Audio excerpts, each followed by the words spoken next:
Muy buenos días, muy buenas, ¿no? Nos encontramos en la clase de genealogía, fase 4, profundización. Soy el estudiante José Virne Calderón. La docente es la filósofa Natalia Sáenz Rodríguez. El grupo es 407034 al piso 9. Universidad Nacional Abierta de Distancia, UNA, Escuela de Ciencias Sociales, Artes y Humanidades, ETSA, Filosofía, noviembre del 2024. El tema a tratar de la genealogía es el conflicto, el fenómeno social escogido es la violencia guerrillera subversiva en Colombia. Analizado desde el punto de vista genealógico de Michel Foucault. Como hemos sabido, la genealogía es una técnica histórica que cuestiona el origen de las creencias sociales y filosóficas y que muestra la historia de alternativas para su desarrollo. Es así que hemos mirado que desde la óptica metodológica de Michel Foucault, analizar la violencia guerrillera subversiva conlleva a entenderla como un fenómeno que se insertó en la historia con una serie de narrativas, discursos, prácticas y relaciones de poder. De acuerdo con ciertas visiones, no es solo una lucha armada, sino que es una expresión de resistencia. Para iniciar este método genealógico, hemos escogido 5 grandes subtemas. Cada uno a su vez le hemos dado 5 subtemas que creo que delimitan el alcance de aquellos aspectos escondidos que no se han podido o que de pronto tienen otras aristas que pueden ser interpretadas. Es importante cuando nosotros estudiamos estos temas es en dónde se coloca el sujeto, el que emite la información y el que la recibe. Si el sujeto se coloca a nivel al lado izquierdo, al centro o al derecho, ideológicamente, cada uno mirará su verdad de acuerdo a sus orientaciones políticas. La primera es la estructura del poder y el conocimiento. El primer punto tenemos las condiciones históricas previas y la exclusión política. La violencia bipartidista como antecedente directo. El tercer punto, el surgimiento de las guerrillas en los años 60, la tierra como un nodo de conflicto, el papel del Estado y las Fuerzas Armadas, economía y narcotráfico como factores externos al conflicto, paramilitarismo y contrainsurgencia, discursos hegemónicos y legitimación de la violencia, desplazamiento y fragmentación social, procesos de paz y memoria colectiva. Estos son los grandes 10 subtemas dentro de esta estructura del poder y el conocimiento. Pues las condiciones históricas previas, pues hemos sabido de que Colombia, desde que se independizó, ha vivido en guerras, constantes guerras. Entonces, por eso se dice que nosotros siempre vamos a ser un país violento, porque hemos tenido muchas guerras durante el siglo XIX y parte del siglo XX. De ahí surgió la violencia bipartidista, que se llamó la violencia, en los años cuando la muerte de Jorge Eliezer Gaitán, donde se asesinaba por ser conservador o ser liberal. Entonces, todo se originó por la muerte de Gaitán. Ahí también hay que mirar que en los años 60, como síntomas de la Guerra Fría, pues nació o surgió las guerrillas en Latinoamérica. La tierra, se dice que siempre que el campesino en su ruralidad, la gran mayoría no tiene tierra. Siempre vivirá asalariado y dependiente del terrateniente. El narcotráfico pues ha jugado un papel importante en el conflicto. Después vino el paramilitarismo y la contrainsurgencia como un método para el enemigo de mi enemigo, si el enemigo de mi enemigo es mi amigo, que fue lo que hicieron grandes sectores de la población para combatir la subversión. Después el desplazamiento, pues como una política de guerra, ¿no? Era utilizado tanto por la subversión y los paramilitares. Los procesos de paz, a Colombia siempre ha tenido muchos procesos de paz, desde su independencia ha tenido muchos procesos de paz. Entonces se piensa que esto es más bien una gabela para que sigan habiendo nuevas guerrillas, insurgencias, y que Colombia es un país donde existe el delito político, entonces dicen que eso es como una aliciente para que estas organizaciones surjan.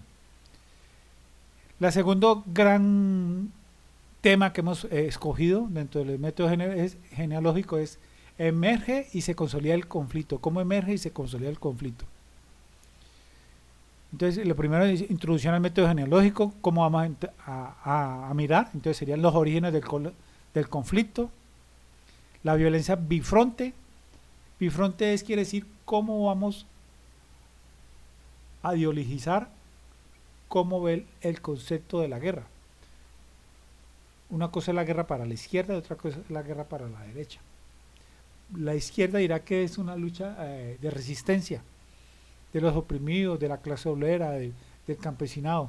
La derecha dirá no, que es una amenaza terrorista, que es debido a los cubanos, a la Unión Soviética, que nos trajeron esa implementación. Entonces cada uno mirará la historia desde su prisma óptico político. El discurso como justicia social, la marginalidad del Estado y los estados de excepción permanente. Con la Constitución se acabó el estado de sitio, pero a toda hora Colombia vivía en estados de sitio. Ahora se declara estado de conmoción interior y tiene que ir a la Corte Constitucional para que la Corte Constitucional diga si existen los requisitos y las condiciones para que sea declarado el estado de conmoción interior. Se volvió como muy normalización de la subversión y el surgimiento de las redes, ¿no? Ahora mira uno mucho en las redes que en el Cauca sale la nueva Marquetalia, sale la Comandos de la Frontera por las redes, vendiendo su óptica de la visión de la guerra. El narcotráfico y la redefinición del poder subversivo. Entonces, los grandes dineros del narcotráfico entraron a formar parte del conflicto, porque pues era un sector grande que estaba en estas zonas produciendo hojas de coca y produciendo cocaína, produciendo grandes cantidades de dinero. Entonces estaba esta gente ahí. El Estado y la respuesta violenta a las estrategias de control, ¿no? En el cual pues se dice que ha abusado de su poder para atacar la subversión. La violencia simbólica y la legitimación del conflicto. Hasta donde el conflicto está legitimado por las partes, ¿no? Tanto por el Estado como por la subversión. La crisis de identidad y la fragmentación del conflicto, ¿no? Entonces, cada uno, pues, mucha gente no se siente identificada con el conflicto y mucha gente no se siente identificada con el Estado. Cada uno mira su prisma de distintos colores. Y en conclusión, en esta tema podemos decir que el conflicto como un dispositivo de poder en permanente transformación. Pues detrás del conflicto pues siempre ha sido un poder, están los grandes gamonales, que son los que manejan las regiones. En tercer tema están las relaciones del poder implicadas en el conflicto. El primer tema en esto, indudablemente, la introducción al poder como red de las relaciones. El poder en los territorios, pues está la parte política, que son los representantes de la Cámara, los senadores de circunscripción nacional. Está la iglesia, están las autoridades políticas locales, el gobernador, los alcaldes municipales, la fuerza pública y las mismas organizaciones subversivas. Cada uno tiene un poder en el territorio. Las guerrillas como poder alternativo y retador. Entonces, en muchas partes la guerrilla fue la autoridad. Por eso se dice que al desmovilizarse las FARC, produjo un vacío político y de fuerza en territorios como Nariño, como el Cauca, como el Meta, el Putumayo. Dejaron un gran vacío porque entonces entraron nuevas organizaciones. Después vinieron los paramilitares y el poder contra insurgencia. Pues había un decreto que promovía las convivir, ¿no? Las famosos convivir. en el cual era lícito crear grupos para defenderse en el campo. Y se dice que esto degeneró porque entonces muchos de estos convivir fueron cogidos por grandes terratenientes y capos del narcotráfico que se cogieron esos grupos como escoltas, como red de poder, y se degeneró en paramilitares cuando empezaron a traer con Jair Klein para que los instruyera. El poder simbólico y el control de la narrativa. Entonces, el poder es quién tiene el poder sobre los medios, sobre las redes, y cada uno vende su discurso, ya sea la derecha o la izquierda, cada uno vende su discurso. ¿Cómo llega a determinada población? Aquí está la subversión y aquí está el Estado y en el medio está el pueblo. Entonces, ¿cómo cada uno le vende ese discurso a ese pueblo que está ahí para que le llegue? Después viene la población civil como sujeto de poder, ¿no? Allí en el territorio donde están los campesinos, los obreros, todo ese pueblo, ahí están las partes en conflicto. Después viene la fragmentación y multiplicidad de poder en el terreno, ¿no? Entonces la fragmentación del Estado en el sentido del poder, que no todo el Estado tiene control territorial. Y dentro de esos terrenos existen distintos grupos, como está sucediendo en el Cauca, que en una montaña está la Nueva Marquetal y en la otra montaña está los helenos, están los comandos de frontera, entonces cada uno tiene su nicho en cada montaña y tiene sus corredores para sacar sus drogas. Entonces, en conclusión de este podríamos decir que la relación del poder permanente está en permanente transformación.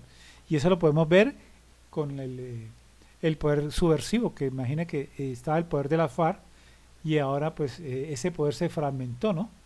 En muchas organizaciones. Después vienen las instituciones, otro gran tema, las instituciones que juegan un papel importante en el conflicto. Las instituciones, pues el mismo Estado colombiano, como una persona jurídica, el Congreso Nacional, quien es el que edita las leyes, la fuerza pública y las fuerzas militares y la Policía Nacional, quienes son los que como institución hacen control territorial de acuerdo a las políticas del gobierno nacional y a la Constitución y la ley. La rama judicial, con su jurisdicción contenciosa y judicial, que es la que actúa sobre las personas, ¿no? Sobre los sujetos del conflicto. Las gobernaciones y alcaldías también tienen que ver con el conflicto, como una institución importante. La Iglesia Católica, ya que en cualquier pueblito por regular hay una capilla, hay una iglesia. Y están también las organizaciones religiosas, los evangélicos, las iglesias Bethesda, los grupos económicos, Analdés, todos esos grupos económicos pues tienen un poder, ¿no? Ese Fuensuagro, ese de que es Feri Lagoforí, el ganadero. Los medios de comunicación pues también tienen como institución de comunicación pues tiene una gran incidencia sobre la población. Las ONG, ellas tienen un papel muy importante, ya que primero pues son personas que se desplazan por los territorios y que aparentemente son vistos por las partes como unas entidades neutras, que la única función es documentar y aprender del conflicto para vertirlo a la sociedad y a la comunidad internacional. Y por último, la ciudadanía, ¿no? Que es la que aprecia y eso la que recae toda esta serie de actuaciones de las instituciones que juegan un importante papel en el conflicto.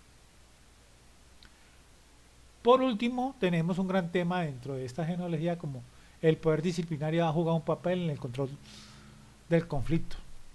El poder disciplinario que hacen las fuerzas militares al patrullar, al ejercer control en determinados sitios, retenes, controles en los ríos, controles en las carreteras, en los puentes. Lo mismo hace la Policía Nacional con su poder disciplinario al estar revisando la documentación de los carros, si lleva armas que estén paradas, si va en un carro que lleve el SOA, la policía de carreteras eh, tiene la atribución de estar requisando los camiones, los vehículos, las personas. Otro poder disciplinario la que hace la inteligencia estatal, con sus distintos organismos de inteligencia, como la DIJÍN, la SIJÍN, el antiguo DAS, el CTI, la Fiscalía, hacen un control disciplinario judicial,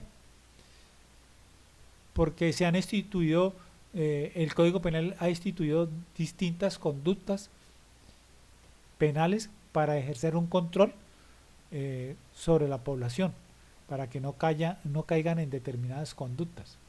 Lo mismo hace la Policía Nacional con su Código Nacional de Policía, donde ciertas conductas se ejerce un control sobre la población, en el sentido, por ejemplo, la música, la bulla, el permiso para hacer verbenas o festivales en los espacios públicos. Entonces, el Estado ejerce un control disciplinario sobre determinadas personas y sobre determinados territorios. La censura y la regulación de los medios de comunicación, pues la censura en el sentido de que no se puede estar diciendo informaciones o expedir noticias sin no estar bien certificadas de que estén afectadas a la realidad, ¿no? Que se adecúen a la realidad. Las escuelas e instituciones educativas pues también ejercen un control disciplinario, primero a nivel interno con el funcionamiento de la institución, en el sentido de los horarios, el comportamiento, los recreos, las aulas, las mismas clases, la enseñanza por parte de los maestros ejercen un control disciplinario, ¿no?, sobre esos alumnos, en el sentido de que tienen el comportamiento del salón, el comportamiento en la clase, muchas cosas. Las iglesias y las organizaciones religiosas también imparten un control disciplinario por medio de sus ideologías, al constreñir al ciudadano en el sentido del premio y del castigo, de acuerdo a cómo usted se comporte, así mismo le van a dar un premio o un castigo. Eso es como un control que se ejerce sobre el sujeto, sobre el individuo. Otros serían las ONG y los organismos de derechos humanos. Ellos ejercen un control disciplinario contra las organizaciones donde se les dice que pues no pueden violar el derecho internacional humanitario, los derechos humanos, que las guerras y los conflictos tienen unos límites y que el traspasar esos límites pues traerá consecuencias penales, judiciales y denuncias ante la comunidad internacional. Y uno de los anteriores lo podemos ver pues ahorita que le declararon a Netanyahu y a Putin, le han declarado captura internacional, lo mismo que a Maduro de Venezuela, por violar los derechos humanos. Y por último, las instituciones de paz y reconciliación.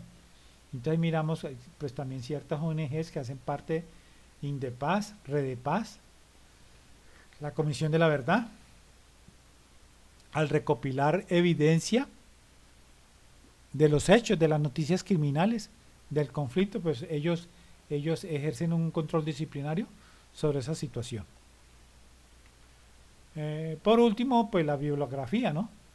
Para esta parte, pues contamos con Fortanet Fernández, Formación y Límites del Concepto de Genealogía de Michel Foucault, en torno a la dinastía del poder en teorías e instituciones penales, y la genealogía Foucaultiana como uso político de la historia, Rosales M.A. Muchas gracias.